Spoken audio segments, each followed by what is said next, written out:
jadi kaku, nggak bisa bergerak, nggak bisa berteriak, aku Nadia nge-freeze gitu. Karena nggak tahu harus ngapain, aku tutup aja lah mataku, baca doa aku. Dan pada saat Tika memanjatkan doa itu, tiba-tiba terdengarlah sosok itu ngomong lagi, percuma baca doa, kau aja nggak percaya sama Tuhanmu, kata dia. Dibilang ya aku nggak percaya sama Tuhanku. Memang lah ya. Ucapan si sosok itu pun seketika langsung bikin pikiran Tika ini makin kacau lagi. Dan entah apa yang terjadi selanjutnya aku udah nggak ingat lagi Nadia, karena tepat setelah dia ngomong kayak gitu, pingsan aku. Wow, untung kok bisa pingsan Tika. Pingsan Tika kan? Nah, singkat cerita, pada saat Tika sadar dari pingsannya, saat itu dia sudah dikelilingi oleh banyak orang. Ada ayahku, ada mamaku, yang menatap Tika dengan wajah yang sangat sedih. Dan pada saat itu juga ada nih salah satu omnya si Tika yang namanya Om Heru, kita panggil aja. Dan Om Heru ini juga kebetulan peka, dia punya ilmu gitulah tentang hal-hal gaib. Kenapa dingin tiba-tiba di sini aku? Dingin. Nah di situ Tika yang baru saja sadar dari pingsannya pun seketika kebingungan.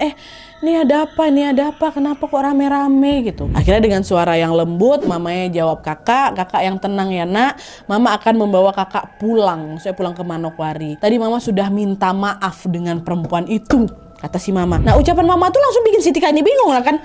Maksudnya minta maaf ke perempuan siapa? Yang jahatin aku kemarin aja kawan aku laki-laki, ini perempuan siapa nih? Dan kenapa mama sampai harus minta maaf? Salahnya tuh apa? Nah di tengah kebingungan itu Om Heru lah tiba-tiba bilang kayak gini, Tika coba kamu jawab jujur ya nak ya. Apa kamu pernah bertanya-tanya atau berpikir yang aneh-aneh lah tentang lahan kosong yang di dekat alun-alun kota? Kata Om Heru.